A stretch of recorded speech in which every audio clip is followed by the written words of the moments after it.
Now the new indictment. Yes, ma'am. Okay.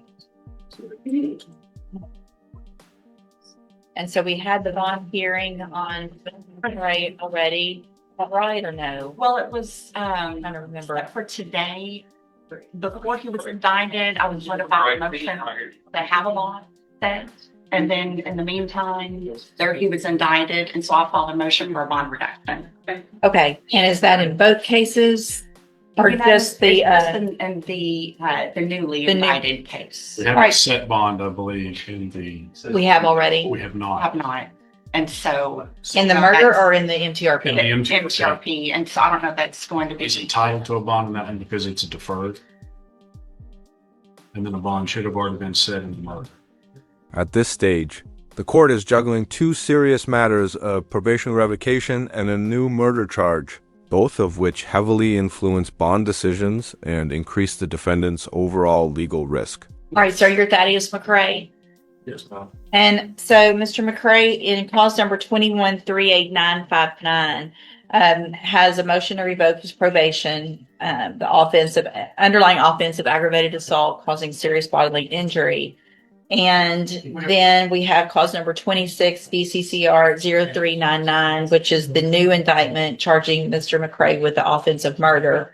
Ms. Brazo has filed a motion asking that I reduce the bond in the murder case. And while we're here, we obviously need to talk about a bond being set in the MTRP case as well. And so the bond in the murder new indictment is set at $1.5 million. And then there's no bond in that MTRP. Is that correct? That's correct. All right. Are you, Mr. McCrae, best you can raise your right hand?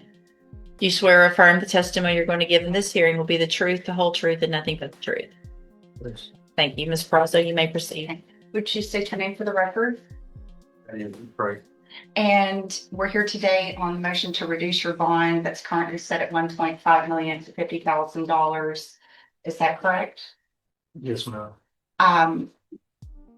If the court were to reduce your bond, do you have any assets that you could sell to make money to possibly make your bond? Do you have any means of making that bond that were reduced to $50,000? Possibly. Okay, could you explain? Like just a car, like I was just renting things like that. So the person I don't like own a house or anything like that. I do it on my. Speak up. I'm sorry. Oh, I excuse have to hear you, and so does the court I reporter. don't own a house or anything. I was renting, but I do own my car. Do you have? So that'd be my own means, Okay. and then my other assets like clothes and stuff like that. So What about family members? Do you have any family members that could potentially help you that's post your bond? that's a good possibility. And are you asking the court if you are placed, if the court does reduce your bond, that you be placed on house arrest or have a GPS tracking device that would only allow you to leave your house for meetings with me, your attorney, or medical purposes? Yes, ma'am. Where would you be residing? That relates to my bond. If that were to happen, where would you reside? More likely, I have to check with my sister. Is that the only place that you would have to go? No, now, but I know a friend. I know he's real busy. They both stay in Houston, so technically, right now, I can check with some other family members. But I know they all work and everything, and I have to talk to them first. I just can't say yes and voice into their on welcome. Now, these family members, are they within Jefferson County? Yes. And who are the family members? Sisters. So you have a sister that is here locally? Yes, and I have them in Dallas. Okay, what is your sister's name? But, That's here locally. oh, there's a couple of them, but Michelle. Shh. I'm having a really hard time Michelle? hearing. Yes, that's one of them. Thank you. And what is her, do you know her last name? Her name is mine. Okay, I was just making sure. Where do you happen to know her address? I just know she's staying in West End. Have you been in contact with her recently? I talked to him. I got here. My father passed. Haven't really spent too much time on the phone unless it was like with my good friend. You know, I ain't really had much money to put on the phone. So, I was still in TRP phase. So it was really nothing for me to keep in contact with. Okay, that's all I have, Your Honor. Any questions of the witness, Mr. Smith? No, Judge. Any other witnesses with regard to the bonds? No, Your Honor. I am, for the record, taking a look at the probable cause affidavit and the new case. So give me just a second to go through that. Mr. Smith, what is the state's position with regard to bond in each of the cases? I believe that the bond in the murder case is not set too high, and I believe that he is entitled to a bond in the MTRP because it's a deferred probation, but we would ask that a high bond be set in that. I believe we will be seeking to stack these cases, punishment in those cases. So we believe that he will be in prison for a significant period of time. After he committed the murder, he did flee the jurisdiction and was located in Houston. Do you know how long that was from the time? It was, I don't remember. It was several days or more. Give me just a second. I'm looking back now at the previous pre-sentence report, so just to get an idea of what the underlying.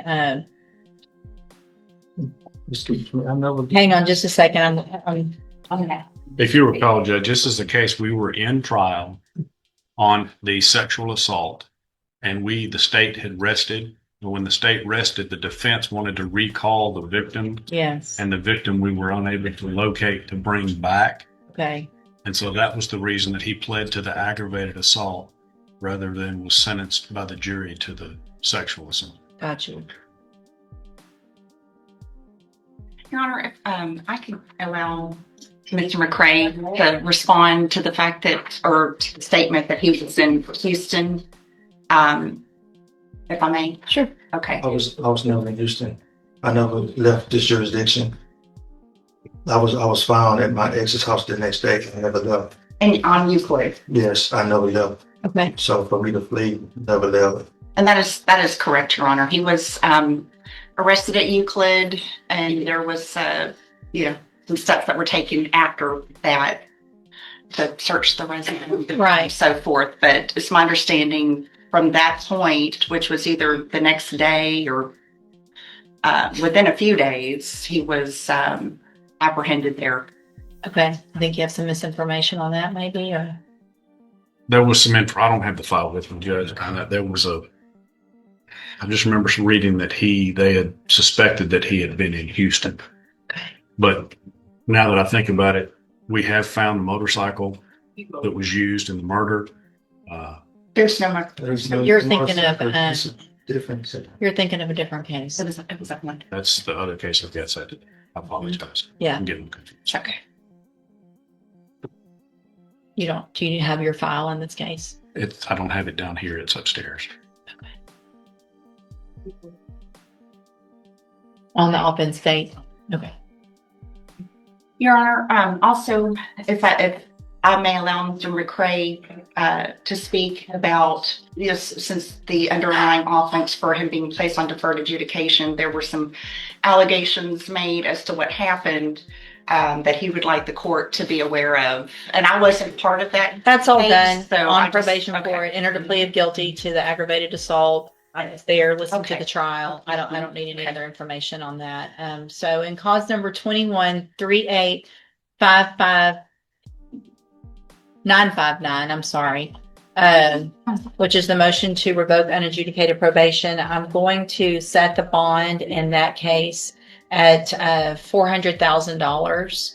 Condition of that bond, if made, is that Mr. McCray would be on house arrest with a GP. This is the key outcome. The judge balances both sides by reducing the murder bond slightly but still keeping it extremely high, while adding strict conditions like house arrest and GPS monitoring to manage public safety concerns. GPS monitoring device. I'd obviously have to have an address locally where he would be. And then in clause number 26, DCCR 0399, I'm going to grant the motion to reduce the bond. I'm going to reduce the bond in 26 DCCR 0399 to $1 million. Condition of that bond also, if made, a condition of that bond, if made also, is that you will be required to be on house arrest or a GPS monitoring device. We'll get the case set for an announcement. Obviously, make sure, I'm sure there's a lot of discovery. Has all of that already been turned over? Is there anything missing? I believe that we have received everything. I'm in the process of reviewing it. It's quite voluminous. So, All right. If something comes up, I'll let the court know. All right, Mr. McCray, I'm sure Ms. Prazo will be out there to start going over the discovery with you so that we can see about getting an announcement which way your case will go at the next court date. All right, you can go back with the bailiff. Thank you.